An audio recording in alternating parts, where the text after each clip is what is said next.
Structure बद्दल आपण basic atomic model कसा बनला याच्यावर आपण चर्चा केला आणि शेवट आपला सेल आणि सबसेल याच्याबद्दल आपण पुढे डिस्कशन करणार आहोत. तुम्हाला पुन्हा विनंती करतोय, लेक्चर हे कंटिन्यू बघा म्हणजे तुम्हाला एकमेकाला लिंक लावता येईल. आणि त्यासाठी आपण आजचं जो लेक्चर असेल तर सेल आणि त्याच्यामध्ये असलेल्या सबसेल त्यांना आपण कशा ॲब्रिव्हेशननं आपण त्याला ॲब्रिव्हेट केलेलं आहे किंवा कोणत्या कशाने डिसिग्नेट केलेला आहे आणि त्यानंतर त्याच्यामध्ये इलेक्ट्रॉन किती असतात आणि त्यांचा शेप कसा असतो याच्याबद्दल आपण चर्चा करणार आहोत. तर आता बघा, पुढे आपण डिस्कस करत असताना सेल अँड सबसेल, सेल्स अँड सबसेल्स. आता सेल्स अँड सबसेल्स मध्ये आपण डिस्कस करत असताना तुम्हाला एक कळलेलं आहे पहा की ज्यावेळेस आपण n = 1 असेल, n = 1 असेल तर त्यांना आपण काय म्हणू, ही एक तुमची मेन सेल असेल, याला आपण काय म्हणू पहा ही के सेल असेल. असं आपण लक्षात घेऊ. n = 2 आपण घेतलं तर याला आपण काय म्हणतोय पहा, तर याला आपण नाव देऊ शकता ज्याला आपण के एल आपण त्याला म्हणतो. n = जर 3 असेल तर याच्यामध्ये आपल्याला काय दिसतील पहा, तर हा जो सेल असेल m सेल असेल. n = 4 असेल तर याच्यामध्ये आपल्याला काय मिळेल पहा, हा n असेल. n = 5 असेल तर याच्यामध्ये आपल्याला हा तुम्हाला सेल मिळतील. अशा सेल्स आपल्याला पाहायला मिळतात. याला आपण काय म्हणू पहा, सेल्स. याला आपण म्हणतो मेन सेल किंवा याला आपण स्टेशनरी ऑर्बिट असे म्हटलं जातं. यालाच आपण काय म्हणू शकता पहा, तर मेन सेल असं म्हणतो किंवा यालाच आपण एनर्जी लेवल असं म्हणतात. Energy level. मग आता बघा, याच्यामध्ये आपल्याला यांना आपण n ची व्हॅल्यू कळली की आपल्याला सेलची व्हॅल्यू कळते. सेल कशाला म्हणतात, कोणती सेल आहे हे आपण लक्षात येते. n ची व्हॅल्यू जर 1 असेल तर त्याला आपण के सेल म्हणू. n ची व्हॅल्यू जर 2 असेल तर त्याला एल सेल म्हणू.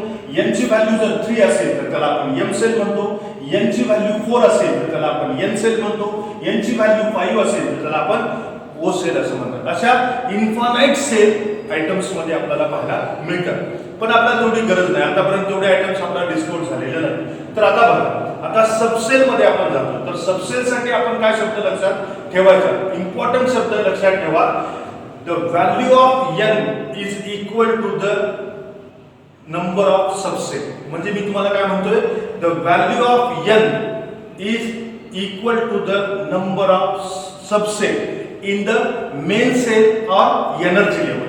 म्हणजे एखाद्या सेल मध्ये एकूण किती सबसेल आहे हे जर तुम्हाला मिळवायचं असेल तर ते आपण कशाच्या आधारावर मिळतो, n च्या आधारावर मिळू शकता.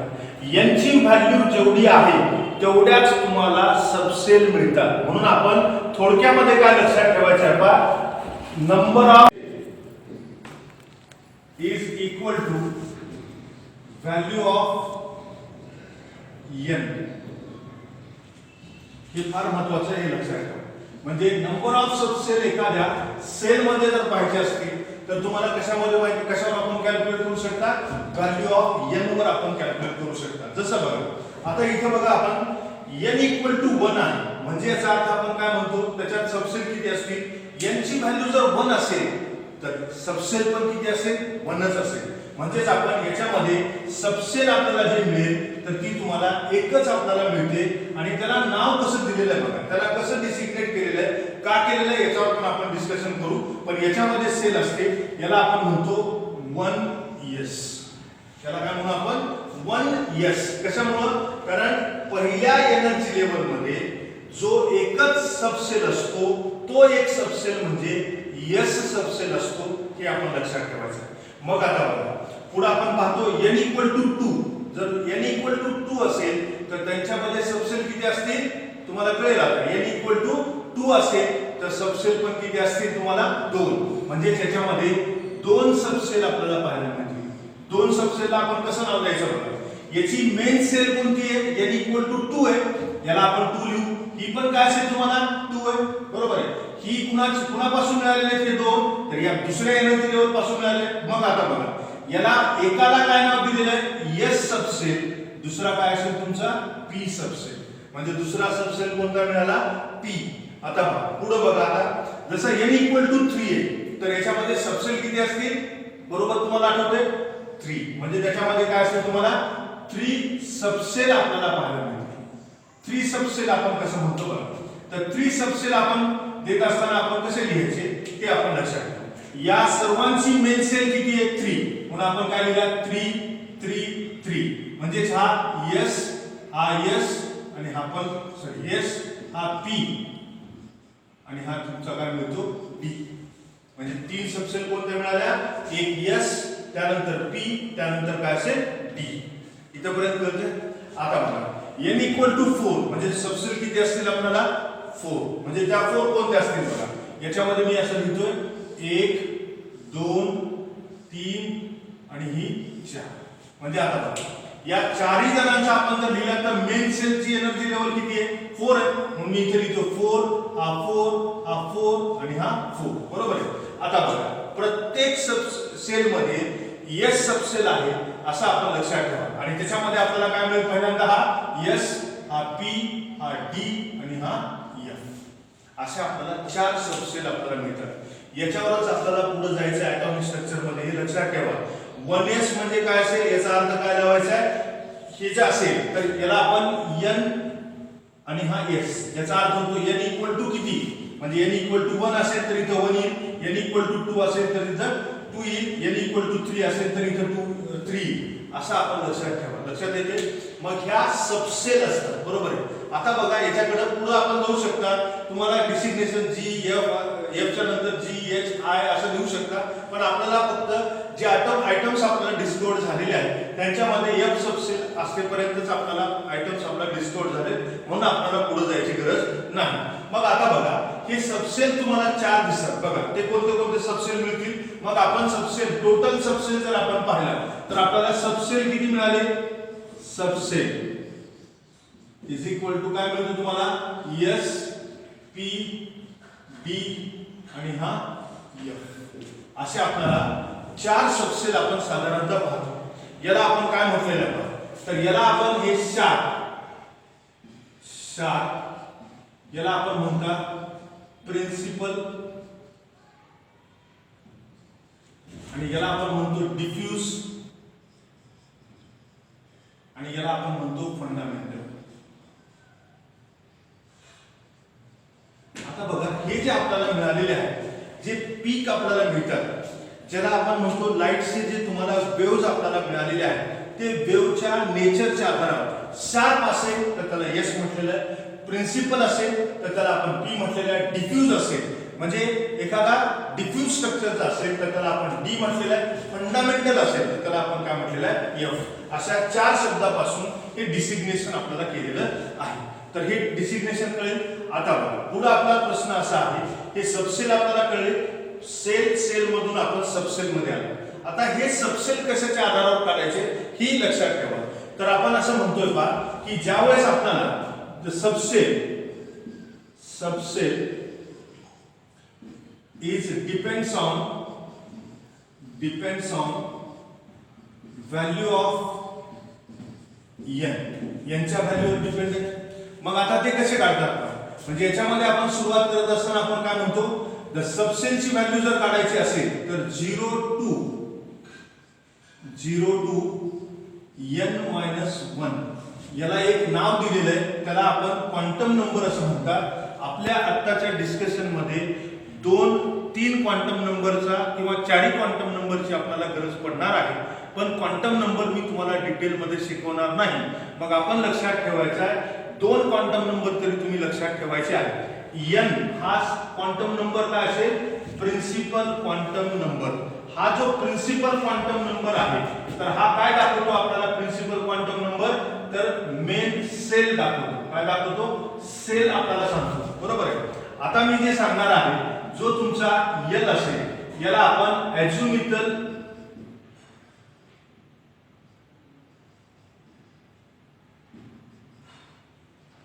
क्वांटम नंबर असं म्हणतो अझ्युमिकल क्वांटम नंबर आणि हा जो अझ्युमिकल क्वांटम नंबर असेल तर तो काय दाखवतो आपल्याला सबसेल दाखवतो काय दाखवतो तो सबसेल बरोबर आता value of L can indicate the सबसेल. सबसेल तो आपल्याला दाखवतो. तो कसा दाखवतो बघा. आता बघा, जर एन इक्वल टू 0 असेल, 1 असेल, 2 असेल आणि 3 असेल, तर त्यावेळेस आपण लक्षात ठेवायचं आहे सबसेल. सबसेल हा एस असेल, हा पी असेल, हा डी असेल आणि हा एफ असेल. हे नीट लक्षात ठेवा. हे तुम्हाला पुढे ॲटॉमिक स्ट्रक्चर मध्ये पण येणार आहे. हे लक्षात ठेवा. म्हणजे value of N equal to जर 0 येत असेल तर त्याला एस म्हणू, जर 1 येत असेल तर त्याला पी म्हणतो, जर 2 येत असेल तर त्याला डी म्हणतात, 3 येत असेल तर आपण एफ म्हणतो. हे कळेल किंवा नाही कळेल तर त्याची काय अडचण येणार नाही. पण आता आपल्याला माहित असावं की एन ची व्हॅल्यू 0 कधी येणार आहे. समजा आपल्याला एन इक्वल टू 1 दिलाय, एन इक्वल टू 1 दिलाय, तर त्याच्यामध्ये सबसेल किती असणार आहे. 1च राहतो. म्हणजे याच्यामध्ये n मायनस 1 करा. n minus 1 equal to n. Value n ची किती आहे. 1 मायनस 1 इक्वल टू काय मिळेल. 0. 0 मध्ये कोणता सबसेल, तर कोणता सबसेल असेल. एस सबसेल असेल. जसं आपण बघू n इक्वल टू 2 असेल, तर n इक्वल टू 2 असेल तर त्यावेळेस आपण n मायनस 1 हे करताना मी काय सांगितलेलं आहे. 0 टू n मायनस 1. म्हणजे पहिल्यांदा आपण काय लिहिणार, तर n equal to 0, n equal to 1. म्हणजे तिथं तुम्हाला s सबसेल आणि हा p सबसेल असतो. असं आपल्याला त्या l च्या व्हॅल्यूच्या आधारावर सबसेलची आपल्याला माहिती मिळते का. तर आता हे सबसेल आपल्याला कळले बरोबर आहे. म्हणजे n इक्वल टू जर 0 असेल तर s, n इक्वल टू 1 असेल तर p, n इक्वल टू 2 असेल तर तुम्हाला d, n इक्वल टू 3 असेल तर f. इथपर्यंत आपल्याला कळते. आता बघा, हे जे सबसेल असतात तर या सबसेल मध्ये किती इलेक्ट्रॉन ऑक्युपाईज होतात याच्यावर आपण चर्चा करू. तर किती इलेक्ट्रॉन ऑक्युपाईज होतील तर त्यासाठी आपल्याला टेबल पूर्णपणे माहित असावं. म्हणजे नंबर ऑफ इलेक्ट्रॉन्स आपल्याला किती असतील तर त्यासाठी मी तर लिहितोय पहा, नंबर ऑफ इलेक्ट्रॉन्स.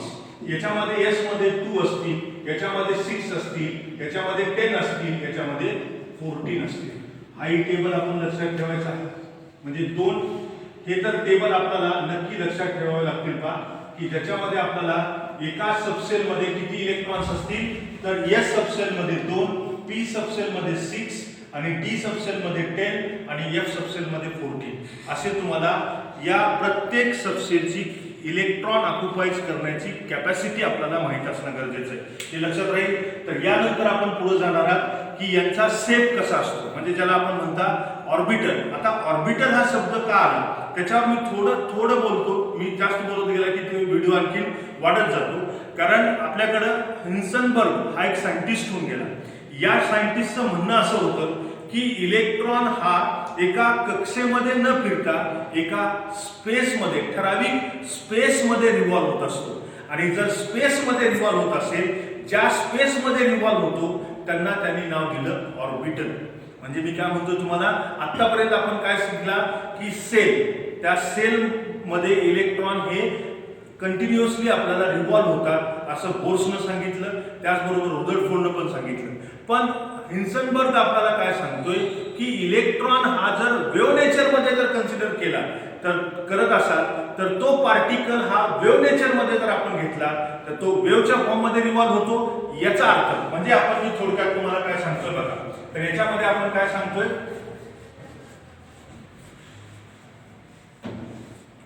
तर हा तुमचा एक आयटम असेल, याच्या भोवती ही तुमची सेल असेल बरोबर आहे. आता हिन्सनबर्ग आपल्याला काय सांगतोय, हा इलेक्ट्रॉन आहे. हा इलेक्ट्रॉन जर पार्टिकल आणि वेव्ह अशा ड्युअल नेचरचा असतो हे आपण बघितलेलं आहे. आणि हा जर ड्युअल नेचरचा पार्टिकल जर असेल तर तो तुम्हाला वेव्ह म्हणून जर कन्सिडर करत असाल तर तो तुम्हाला काय करेल पहा, वेव्ह नेचर मध्ये तुम्हाला रिव्हॉल्व होतो बरोबर आहे. आणि हे वेव्ह नेचर मध्ये जर रिव्हॉल्व होत असेल तर याचा अर्थ तो काय असेल, एका ठराविक स्पेस मध्ये तो तुम्हाला रिव्हॉल्व होत असताना आपल्याला दिसतो. आणि हा जो स्पेस आहे, हा जो स्पेस आहे, या स्पेसला त्यांनी काय नाव दिलेलं आहे तर याला आपण म्हणतो ऑर्बिट. याला आपण काय म्हणतो, ऑर्बिटल. हे ऑर्बिटल हा शब्द हिन्सनबर्गने आपल्याला आणलेला आहे. म्हणजे इलेक्ट्रॉन एका ठराविक स्पेस, ठराविक ऑर्बिटमध्ये किंवा सेलमध्ये किंवा एका कक्षेमध्ये फिरत नाही, तर तो एका स्पेसमध्ये फिरतो. आणि त्या स्पेसला त्यांनी काय नाव दिलेलं आहे, ऑर्बिटल असं नाव दिलेलं आहे. मग आता हे ऑर्बिटल असतात कुठं, हे प्रश्न आहे. मग हे जे ऑर्बिटल आहे तर ते ऑर्बिटल आपल्याला या सबसेल मध्ये असतात असं आपण लक्षात येतो. म्हणजेच आता बघा आपण कुठं आला, आयटम हा एकटा होता असं शिकला, त्याच्यानंतर आयटम मध्ये दुसरे पार्टिकल असतात, मग ते पार्टिकल इलेक्ट्रॉन, प्रोटॉन, न्यूट्रॉन बघितला, मग इलेक्ट्रॉन कुठं असतात, प्रोटॉन कुठं असतात याचा शोध लागला. मग आपण इलेक्ट्रॉन एका सेल मध्ये फिरतात म्हणून बघितलं. सेल मध्ये फिरत असताना ते कुठं असतात तर ते सबसेल मध्ये असतात. सबसेलची संख्या किती असते सेल मध्ये तेही आपण काढलं. त्यानंतर त्याला कशा पद्धतीने डिसिग्नेट करतात ते आपण बघितलं. त्यामध्ये किती इलेक्ट्रॉन्स असतात हे पण आपण बघितला. पण तो इलेक्ट्रॉन सबसेलच्या कोणत्या पार्ट मध्ये असतो हे आता आणखी पुढे सबसेलच्या मध्ये जातो. त्यासाठी आपल्याला मदत करणारा हिन्सनबर्ग सायंटिस्ट होता. त्यांचं असं म्हणणं होतं जर इलेक्ट्रॉन हा पार्टिकल वेव्ह नेचर मध्ये तुम्ही जर घेतला तर तो इलेक्ट्रॉन वेव्हच्या फॉर्म मध्ये जर रिव्हॉल्व होत असेल तर त्यावेळेस तो एक स्पेस ऑक्युपाईज करतो आणि त्या स्पेसलाच त्यांनी काय नाव दिलेलं आहे, ऑर्बिटल नाव दिलेलं आहे.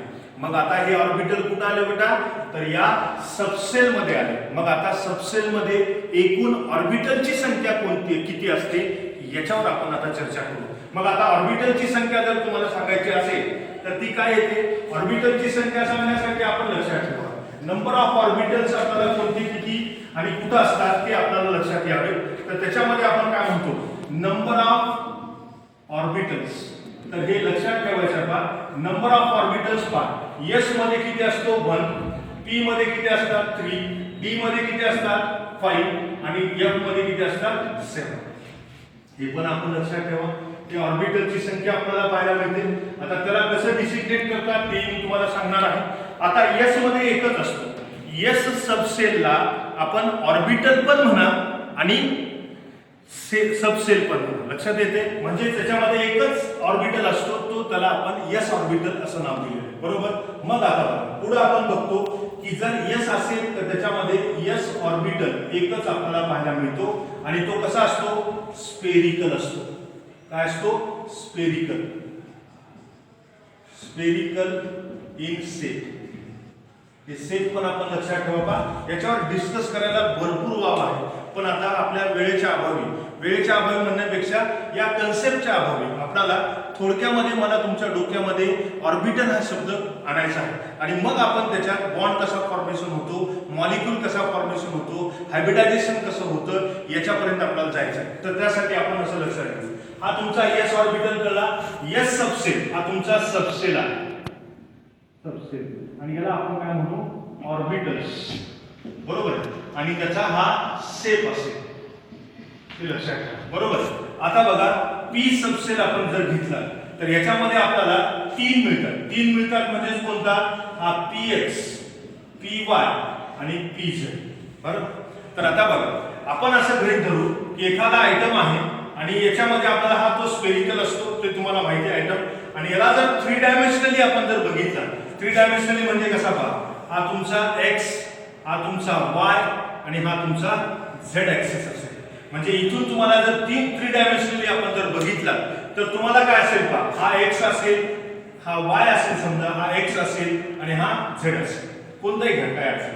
तर याच्यामध्ये आपल्याला या ऍक्सिसच्या भोवती इलेक्ट्रॉनची डेन्सिटी आपल्याला पाहायला मिळते. या इलेक्ट्रॉनची डेन्सिटी आपल्याला या ऍक्सिसच्या भोवती पाहायला मिळते आणि या ठिकाणी आपल्याला इलेक्ट्रॉनची डेन्सिटी पाहायला मिळते. आणि ही जी डेन्सिटी आहे ती कोणत्या शेप मध्ये मिळते त्याच्यावरून आपण त्याचा शेप ऑफ द ऑर्बिटल दिलेला आहे. आणि याची तुम्हाला P सबसेल मध्ये इलेक्ट्रॉन डेन्सिटी 3 ऍक्सिस वर मिळते, म्हणून PX, PY आणि PZ असे 3 तुम्हाला ऑर्बिटल मिळाले. आणि याचा जो शेप असेल तर तो शेप आपल्याला डंबेल शेप मिळाला. काय मिळाला, याला आपण म्हणतो डंबेल शेप असं म्हणतात, बरोबर आहे. तर हा डंबेल शेप आपल्याला मिळतील. तर हा तुम्हाला PX, PY, PZ असं म्हणतो. याला आपण असे लिहू शकता, पहा हे हा PX असेल, हा PY असेल, हा PY आणि हा PZ असे आपण लिहा. तर याला आपण म्हणतो डंबेल शेप. त्याच्यानंतर पहा तुमचा D सबसेल असेल, याच्यामध्ये तुम्हाला काय असेल पहा, dx² - y² dz² dxy dyz and dxz असे आपल्याला टोटल 5 आपल्याला काय मिळतील पहा तर ऑर्बिटल आपल्याला मिळतील. डी सबसेल मध्ये 5 ऑर्बिटल आपल्याला पाहायला मिळतात आणि हे 5 ऑर्बिटलचा जो शेप आहे तर तो शेप आपल्याला पुन्हा डिटेल मध्ये घेता येईल. मी फक्त तुम्हाला नाव लिहितो इथं डबल डंबेल. हा डबल डंबेल आपल्याला शेप आपल्याला पाहायला मिळतो. तर याच्यावर आपण डिटेल मध्ये पुढे ॲटॉमिक स्ट्रक्चर मध्ये डिस्कशन करणार आहात. फक्त नावं तरी लक्षात ठेवा. आणि त्यानंतर एफ सबसेल मध्ये 7 ऑर्बिटल असतात पण त्यांचा आपल्याला शेप मिळालेला नाही. त्याचं कारण आहे तो हायर एनर्जी लेवलला असतो आणि त्यामुळे त्यांचा आपल्याला एक्झॅक्टली शेप आपण फाइंड आउट करू शकलो नाही. पण त्याच्यामध्ये 7 ऑर्बिटल असतात हे आपल्याला माहित असावं. तर हे ऑर्बिटलचा शेप पण माहित असावा. एस ऑर्बिटल कसा असतो स्फेरिकल, पी ऑर्बिटल कसा असतो डंबेल आणि डी ऑर्बिटल कसा असतो डबल डंबेल. म्हणजे आपण लक्षात ठेवा एस सबसेल मध्ये एकच ऑर्बिटल असतो, पी सबसेल मध्ये 3 ऑर्बिटल असतात त्याला आपण px py pz म्हणतो. डी सबसेल मध्ये आपल्याला किती ऑर्बिटल असतात 5. कोणते dx² - y² dz² dxy dyz आणि dxz हे असतात. आणि एफ सबसेल मध्ये 7 ऑर्बिटल असतात. त्यांचा शेप आतापर्यंत आपल्याला डिटरमाइन फाइंड आउट केलेला नाही कारण एफ ऑर्बिटल हा कधीही हायर एनर्जी लेवलला असतो म्हणून आपल्याला त्यांचं डिसिग्नेशन आपल्याला करण्यात आलेलं नाही. तर ऑर्बिटल आणि सबसेल हे कळलं. आता सेल मध्ये सबसेल, सबसेल मध्ये तुम्हाला काय मिळाला ऑर्बिटल आणि कोणत्या सबसेल मध्ये किती ऑर्बिटल असतात याचा चार्ट तुमच्या डोळ्यासमोर आहे. लक्षात येते. मग इथं तुम्हाला लक्षात ठेवण्यासाठी इथं आपण px py pz करा. इथं dx² - y² dz² dx y dyz dxz असे आपण 5 लिहू आणि 7चे जर आपल्याला मिळत नाही याच्यामध्ये आपल्याला यश मिळतो. एवढा टेबल जरी तुम्ही नीट लक्षात ठेवला तर तुम्हाला हे लक्षात येईल का. तर हे आपण आतापर्यंत आपण सेल आणि सबसेल किती असतात याच्यावर आपण चर्चा केला. तर तुम्हाला तोंडपाठ असलं पाहिजे की एका n = 2 असेल तर किती सबसेल, तर n = 2 असेल तर सबसेल त्याच्यामध्ये 2. कोणते कोणते 2 2s आणि 2p. n जर 3 असेल तर त्याच्यामध्ये किती सबसेल तर 3 सबसेल. कोणते कोणते 3s 3p 3d. n जर 4 असेल तर तुम्हाला सबसेल किती तर तुम्हाला मिळतील 4. कोणत्या 4s 4p 4d 4f असे तुम्हाला सांगता आले पाहिजे. आता मी तुम्हाला प्रश्न विचारणार एस सबसेल मध्ये किती ऑर्बिटल असतात 1. तर आपण कसं रिप्रेझेंट करता एस ने एस ऑर्बिटल त्याचा शेप कसा असेल तर तो स्फेरिकल. पी सबसेल मध्ये किती ऑर्बिटल असतात तर 3. ते कोणत्या शेपचे असतात डंबेल शेपचे असतात.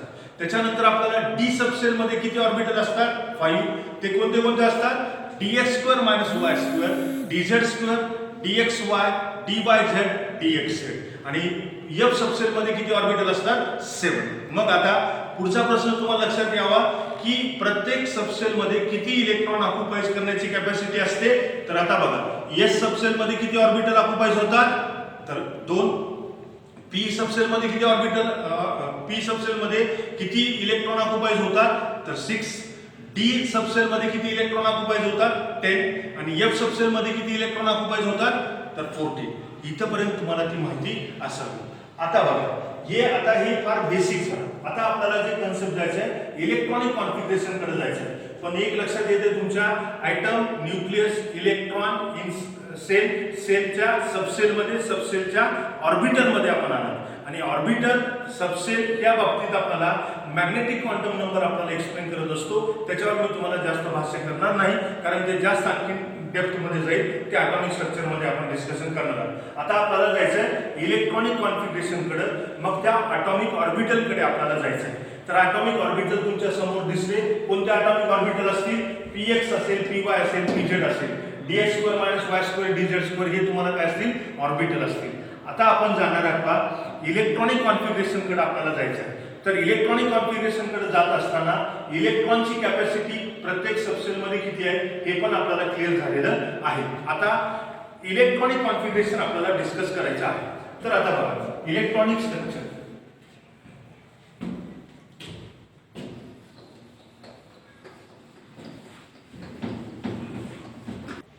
आता आपल्याला डिस्कस करायचं आहे की एखाद्या आयटम्समध्ये जे इलेक्ट्रॉनची संख्या असते तर ते इलेक्ट्रॉन नेमके कुठं आपण असतात हे जर माहीत करून घ्यायचं असेल तर तुम्ही 10th मध्ये पर्यंत काय शिकलात माहितीये, इलेक्ट्रॉनचं डिस्ट्रीब्युशन आपण सेलमध्ये केलं, बरोबर आहे.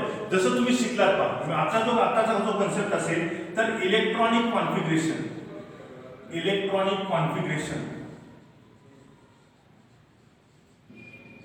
तर इलेक्ट्रॉनिक कॉन्फिगरेशन तुम्ही कुठलं पाहिला, सेलमध्ये पाहिला. कसं बघा, इलेक्ट्रॉनिक कॉन्फिगरेशन कोणाला म्हणतो, distribution of electron in atom, त्याला आपण काय म्हणू पहा, इलेक्ट्रॉनिक कॉन्फिगरेशन असं म्हणतो. म्हणजे त्याला आपण डिस्ट्रीब्युशन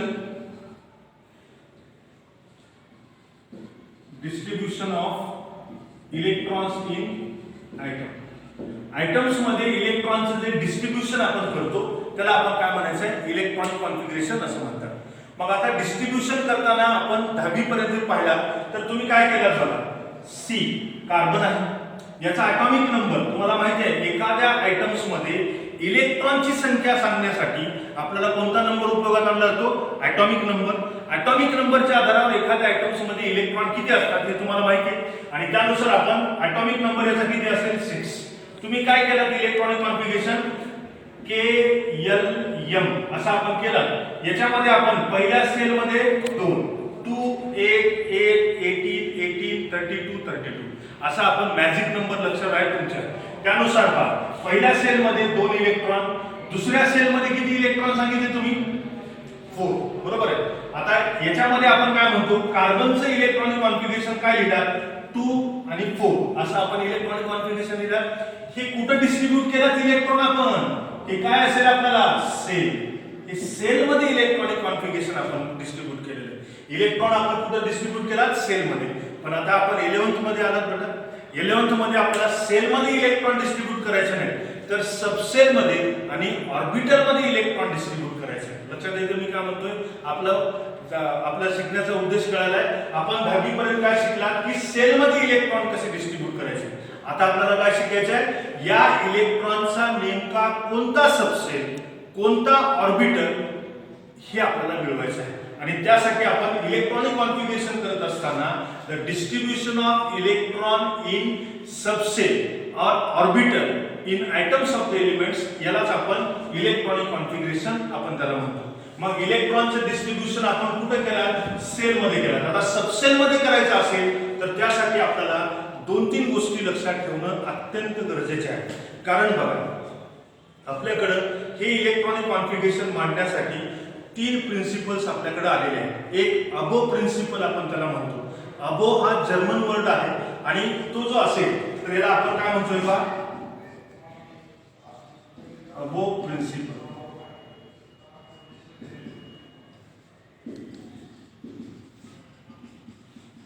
हा अबो प्रिन्सिपल आपण काय म्हणतात, याचा अर्थ जर्मन वर्ड आहे, याला आपण बिल्डअप, याला आपण काय म्हणू बा, तर बांधणी करणे, याला आपण बिल्डअप असं आपण त्याला म्हणतो. हा जो यांनी काय सांगितलेलं आहे, आपल्याला एक सिक्वेन्स मांडून दिलाय. काय सिक्वेन्स मांडून दिलाय, इलेक्ट्रॉनची डिस्ट्रीब्युशन आपण कोणत्या सिक्वेन्स मध्ये करायचं. मी त्याच्यात जास्त डिटेल मध्ये जाणार नाही, फक्त मला तुम्हाला अप टू द 20 किंवा अप टू द 10 पर्यंत जरी इलेक्ट्रॉनिक कॉन्फिगरेशन लिहिता आलं तरी आपल्याला धन्यवाद, तुमचे धन्यवाद. त्याच्यामुळे मी तुम्हाला म्हणतोय अबो प्रिन्सिपल्सनी आपल्याला इलेक्ट्रॉन कोणत्या सिक्वेन्स मध्ये डिस्ट्रीब्यूट करायचे अशी बांधणी आपल्याला त्यांनी दिलेली आहे आणि ती n+l व्हॅल्यूच्या आधारावर दिलेली आहे. फक्त तुम्हाला आता एकच काम करायचं आहे, जे सिक्वेन्स मी तुम्हाला देतोय तो सिक्वेन्स मात्र नीट लक्षात ठेवायचा आहे. आता तो सिक्वेन्स कोणता दिलाय बघा, तर त्यांनी दिलाय 1s 2s 2p 3s 3p 4s 3d. इथपर्यंत तरी लक्षात ठेवतात अशी अपेक्षा मी करतो. पुढे ॲटॉमिक स्ट्रक्चर मध्ये आपल्याला बऱ्याच गोष्टी आपल्याला शिकायच्या आहेत. इथपर्यंत सिक्वेन्स राहील, लक्षात राहील. म्हणजे आपल्याला हायर एनर्जी लेवल ते कसे असेल तर इलेक्ट्रॉन डिस्ट्रीब्यूट करत असताना अशा पद्धतीने आपल्याला जायचं. पहिल्यांदा 1s मध्ये जायचंय, त्यानंतर 2s मध्ये, त्यानंतर 2p मध्ये, त्याच्यानंतर 3p मध्ये, त्याच्यानंतर 3s 3p 4s आणि त्यानंतर 3d. आता 4s अगोदर का आला, त्यासाठी n+l रूल असतो. त्यानुसार ज्याची व्हॅल्यू कमी येते त्यानुसार तो अगोदर येतो आणि ज्याची व्हॅल्यू जास्त येते तो नंतर दिला जातो. हे आपण लक्षात घेऊ. आता बघा, हे आपण n+l रूलच्या आधारावर आपण सांगू शकता. बघा मी तुम्हाला थोडक्यात सांगतोय पहा, याचा n+l रूल सांगायचा. मी हे दोन्ही फॅक्टर सांगितले तुम्हाला. n+l, n म्हणजे काय? Principal quantum number. l म्हणजे काय? सबसेल. तुम्हाला माहिती आहे n ची व्हॅल्यू किती? 4 प्लस l ची व्हॅल्यू s म्हणजे किती आहे? मी टेबल दिलाय तुम्हाला. s ची l ची व्हॅल्यू किती असते? 0. याची बेरीज येते तुम्हाला 4. याच्यामध्ये बघा n ची व्हॅल्यू किती असेल? n+l. याची व्हॅल्यू किती आहे? 3 प्लस l. d म्हणजे किती असेल? d म्हणजे किती येते बघा? 2. लक्षात येते? तर त्यावेळेस तुम्हाला 2 म्हणजेच आपल्याला काय मिळेल? 5. मग आता पहा, ही जी व्हॅल्यू कुणाची जास्त आली? 3D ची आली म्हणून तो हायर एनर्जी लेवलला. याची व्हॅल्यू कमी आली म्हणून तो लोअर एनर्जी लेवलला आला. याचा आधार घेऊन या अबो प्रिन्सिपल मध्ये सिक्वेन्स आपल्याला दिलेला आहे आणि त्या सिक्वेन्सच्या आधारावर आपण इलेक्ट्रॉनचं डिस्ट्रीब्युशन करायचं आहे. मग आता बघा पुढे आपण सिक्वेन्स कळला. मग आता बघा याच्यानंतर आपल्याला एक पॉलिंग प्रिन्सिपल आहे. हे प्रिन्सिपल काय सांगते बघा, हे काय म्हणतोय आपल्याला की प्रत्येक ऑर्बिटल मध्ये 2च इलेक्ट्रॉन ऑक्युपाईज होऊ शकतात. हे कशाच्या आधारावर सांगितलं त्यांनी माहिती आहे? क्वांटम नंबरच्या आधारावर सांगितलेलं आहे.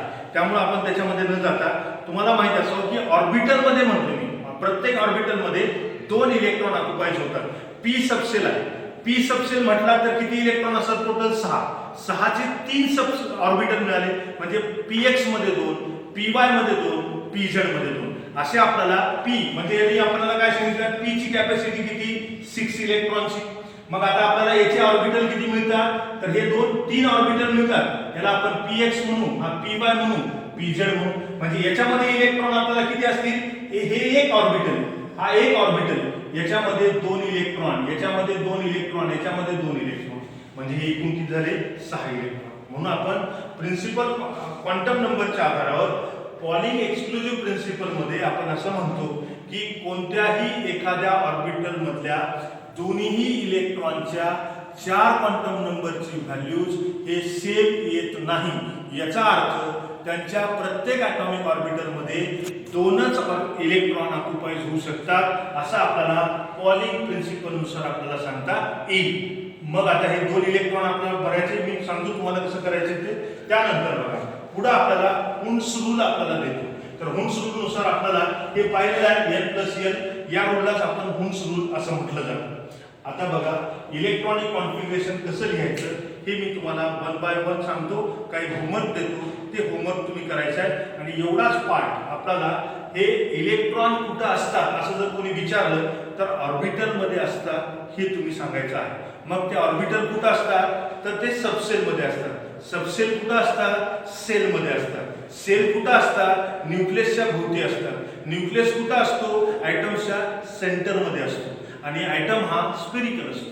हे आपण या सिक्वेन्सली आपल्याला लक्षात येण्यासारखी गोष्ट आहे. आता आपण एक एक काय पाहणार आहोत पहा. इलेक्ट्रॉनिक कॉन्फिगरेशन आपण पाहू.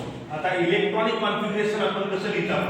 तर याच्यामध्ये हायड्रोजन ॲटम आहे, त्याचा ॲटॉमिक नंबर काय येतो? 1. त्याची सुरुवात कशी करणार आहात पहा. तर हे समजतं का बघा. पहिल्यांदा आपण इलेक्ट्रॉन कुठे डिस्ट्रीब्यूट करायचे? 1s मध्ये. 1s मध्ये म्हणजे आपण 1s1 असं लिहितो. बरोबर आहे, कारण हा अंक काय सांगतो? इलेक्ट्रॉन सांगतो. बरोबर आहे. आता बघा याला जर लिहायचं असेल, इलेक्ट्रॉनिक कॉन्फिगरेशन लिहायचं असेल तर आपण कशा पद्धतीने लिहिता? हा n, l आणि हा x. बघा याला आपण कसं नाव द्यायचं बघा. n म्हणजे काय? तर प्रिन्सिपल क्वांटम नंबर.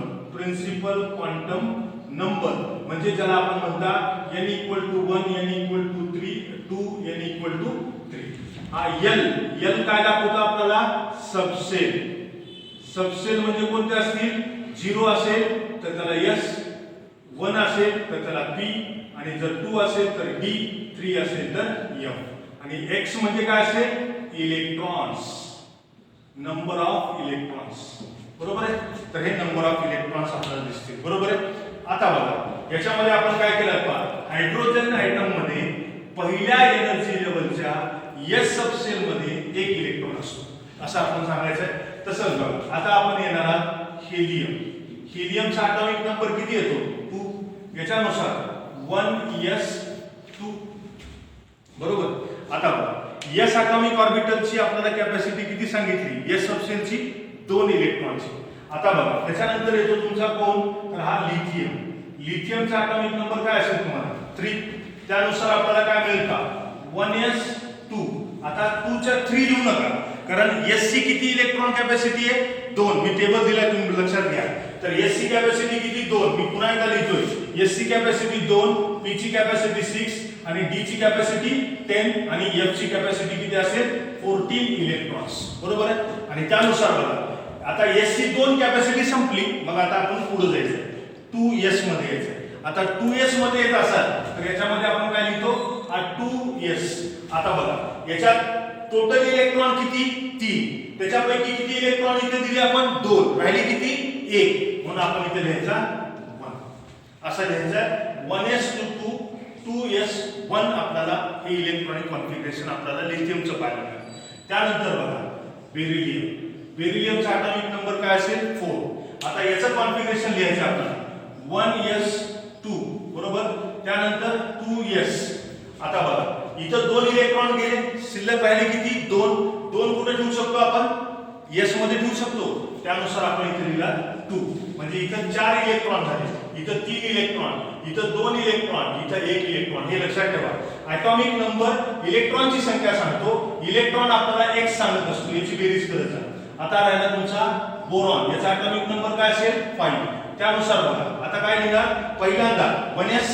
हा तुमचा 1s2 2s2. आता एक शिल्लक राहतो तुमचा. मग आता आपल्याकडे s ची कॅपॅसिटी संपली, मग आपण 1s संपला 2s संपला. आता राहिला तुमचा कोणता 2p. मग आता याच्या आपल्याला 2p याच्याकडे किती इलेक्ट्रॉन देऊ शकतो आपण 1. आता बघा p ची कॅपॅसिटी किती आहे 6 इलेक्ट्रॉनची. मग 6 इलेक्ट्रॉन पूर्ण होईपर्यंत आपण त्याच्यात इलेक्ट्रॉन भरू शकतो. मग आता बघा जसं बघा आता येतो तुमचा कार्बन 6. हा 1s2 2s2 हा 2p1 होता. आता एक वाढला आपला इलेक्ट्रॉन म्हणून आपण इथे काय लिहू शकतो 2. आता बघा नायट्रोजन असेल ॲटॉमिक नंबर 7. आता काय लिहिणार 1s2 2s2 2p3. तसंच ऑक्सिजन पाहता 1s2 2s2 2p4. बरोबर आहे. त्यानंतर बघा नायट्रोजनच्या ऑक्सिजनच्या नंतर कोण येईल फ्लोरीन. हा तुम्हाला 1s2 2s2 2p5. त्यानंतर तुम्हाला काय येईल एखादा निऑन, याच्यामध्ये आपल्याला काय येईल 10. याच्यामध्ये 1s2 2s2 2p किती मिळेल तुम्हाला 6. आता p वाला p ची कॅपॅसिटी संपली. आता p ची कॅपॅसिटी संपली की आपण कुठे जायचं 3s मध्ये. 3s मध्ये 2 इलेक्ट्रॉन भरतो. 2 इलेक्ट्रॉन संपले की त्यानंतर p मध्ये यायचं. p ची 6 कॅपॅसिटी संपली की कुठे यायचं 4s मध्ये यायचं. त्याच्यानंतर कुठे यायचं 3d मध्ये यायचं. 3d मध्ये किती असतील d मध्ये 10 इलेक्ट्रॉन्स असतील. असं आपण एक एकंदरीत इलेक्ट्रॉनिक कॉन्फिगरेशन आपल्याला लिहिता येणं गरजेचं आहे. तर तुम्हाला मी आज होमवर्क देतो आणि त्यानुसार तुम्ही इलेक्ट्रॉनिक कॉन्फिगरेशन तुम्ही व्हॉट्सअप ग्रुपमध्ये आपण तयार करून आपण पाठवण्याचा प्रयत्न करायचा आहे. कारण आपल्या दोघांमध्ये एक कम्युनिकेशन वेल कम्युनिकेशन होण्यासाठी व्हॉट्सअप ग्रुप आपला तयार झाला आहे आणि ज्याला आपण RTJ ऑनलाईन ग्रुप आपण त्याला म्हणतो. हा जो असेल तर तो तुम्ही फॉलो करा आणि सोबत रोज व्हिडिओ फॉलो करा. हा बेसिक आहे. काही जणांना इलेक्ट्रॉनिक कॉन्फिगरेशन येत असेल तरी तुम्ही ओव्हर कॉन्फिडन्समध्ये न जाता आणि फार काहीतरी वेगळं मिळवायचा प्रयत्न करू नका. कारण सुरुवातीला हळूवारपणे काही गोष्टी क्लेरिफाय करण्याचा प्रयत्न करा. एकदाच कुठलीच गोष्ट सायन्समध्ये मिळत नाही, त्याला सिक्वेन्सली जावं लागतं. ही गोष्ट तुम्ही विसरू नका. आणि मी ज्या पद्धतीने तुम्हाला सांगतोय हे तुमच्या बुकमध्ये नाही पण तुमच्या NCERTच्या बुकमध्ये काय दिलेलं आहे इलेक्ट्रॉनिक कॉन्फिगरेशन आलं पाहिजे. कारण हायब्रिडायझेशन जर करायचं असेल तर तुम्हाला इलेक्ट्रॉनिक कॉन्फिगरेशन कळलं पाहिजे. मग इलेक्ट्रॉनिक कॉन्फिगरेशन तुम्हाला 10वी मध्ये काय शिकवलं सेलचं शिकवलं, पण हे शिकवलेलं नाही. काही जणांना येत असेल काही जणांना येत नसेल तर त्यासाठी हे इलेक्ट्रॉनिक कॉन्फिगरेशन येणं अत्यंत गरजेचं आहे. त्याशिवाय केमिस्ट्री कळत नाही. म्हणून आपण इलेक्ट्रॉनिक कॉन्फिगरेशन शिकणं अत्यंत गरजेचं आहे. आणखीन काही डाऊट असतील तर व्हॉट्सअपवर तुम्ही मला मेसेज द्या. मी त्याचं तुम्हाला क्लिअरिफिकेशन करण्याचा प्रयत्न नक्की करेन. फक्त मला तुम्हाला तुमच्याकडून अपेक्षा आहे की जे इलेक्ट्रॉनिक कॉन्फिगरेशन मी लिहिलंय याच्या पुढचे जेवढे एलिमेंट्स आपल्या पिरियडिक टेबलमध्ये आहेत कमीत कमी 20 पर्यंतचे एलिमेंट्सचं इलेक्ट्रॉनिक कॉन्फिगरेशन तुम्ही मला लिहून एका कागदावर लिहून तुम्ही व्हॉट्सअपवर फोटो पाठवू शकता. आणि पाठवलंच पाहिजे हे केल्याशिवाय केमिस्ट्री कळणार नाही. आणि हे व्हिडिओ असेच आपल्याला बेसिकली आपल्याला दोन, आणखी आता हे स्ट्रक्चर ऑफ आयटमवरचे 2 व्हिडिओ आपल्याला झाले. आता आपल्याला केमिकल बॉन्डिंगवरचे 2 व्हिडिओ आपल्याला बनवायचे आहेत. मग आपण खऱ्या अर्थानं जीओसी मध्ये आपण जाणार आहोत. ह्या गोष्टी क्लिअर झाल्याशिवाय जीओसी कोणीही शिकवत असेल तर तुम्हाला कळणार नाही. फक्त नॉमेनक्लेचर करण्यासाठी याची कुठेही गरज येत नाही, पण तुम्हाला नॉमेनक्लेचर करण्या अगोदर या विषयाचा मध्य कळला पाहिजे, विषयाचा बेस कळला पाहिजे.